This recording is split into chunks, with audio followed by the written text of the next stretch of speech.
Assalamualaikum warahmatullahi wabarakatuh. Saya Nabila Putri dengan NIM 2401030118.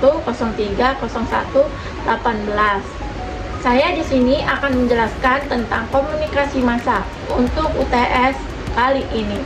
Komunikasi massa adalah saluran penyampaian pesan yang ditunjukkan untuk publik atau khalayak. Lalu menurut para ahli, dua berpendapat bahwasannya komunikasi massa adalah berdasarkan John R. Bittner, yaitu komunikasi yang disampaikan kepada masyarakat melalui media massa. Lalu menurut Gorce, dia berpendapat bahwasannya komunikasi massa ini seperti produksi atau distribusi pesan yang berlandaskan teknologi dan terlembaga, yang dimana saluran pesannya ini bersinambungan secara luas. Selanjutnya ada Elizabeth Noel, ada 4 pokok dari komunikasi massa. Yang pertama yaitu ada bersifat tidak langsung, satu arah, umum, dan penyebaran geografisnya yang luas. Nah, lalu menurut Narudin di bukunya dia menjelaskan ada ciri-ciri komunikasi massa: satu, terlembaga; kedua, tidak langsung; ketiga, umum; keempat, mengandalkan peralatan teknisi; kelima, heterogen; keenam, dia satu arah; ketujuh, gatekeeper. Nanti kita jelasin ya gatekeeper itu apa. Nah, apakah komunikasi massa memiliki efek? Tentu saja. Dalam penjelasannya si Daniel K. Robert, dia berpendapat bahwasannya komunikasi massa ini itu memiliki dampak ya kepada si penonton.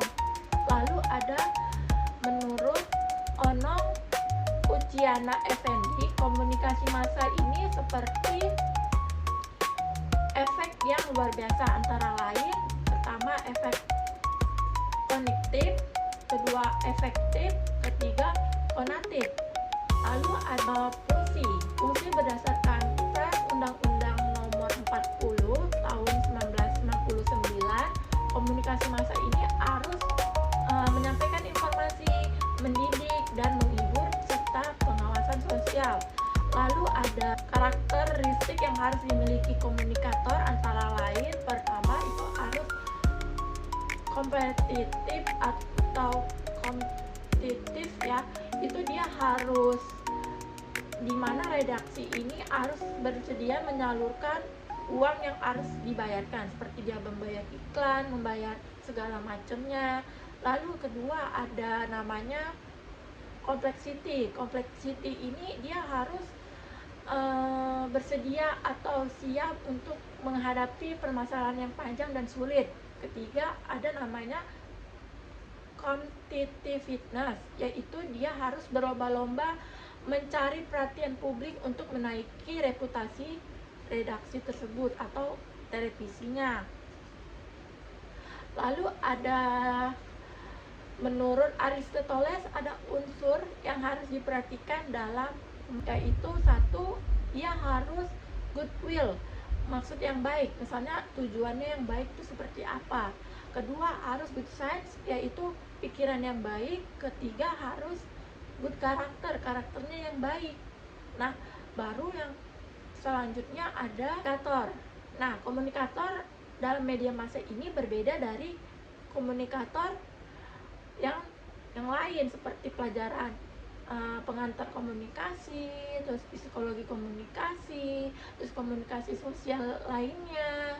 Lalu ada media nih, media itu terdiri atas dua, media cetak sama media elektronik. Cetak itu seperti koran, terus majalah, terus tabloid, poster, spanduk. Sedangkan media elektronik itu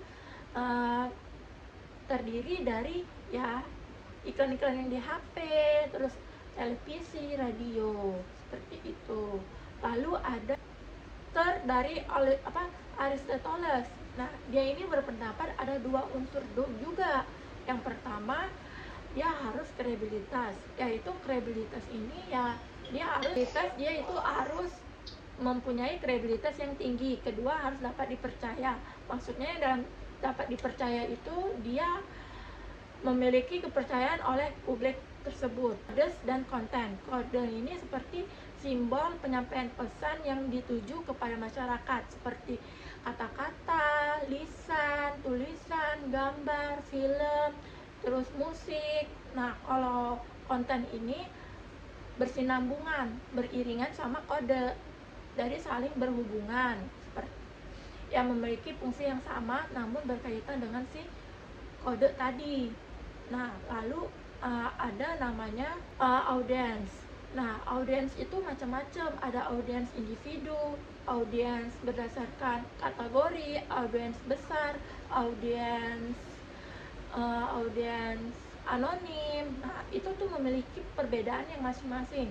Audience individu untuk diri sendiri, audience besar untuk banyak orang, terus audience kategori itu yang mau disampaikan ke bagian sosial mana gitu, misalnya sosial kalangan orang besar, menengah, atau yang bawah, atau yang gimana.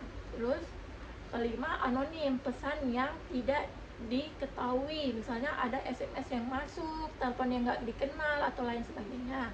Selanjutnya ada namanya fisik yang terpisahkan oleh si komunikator itu sendiri.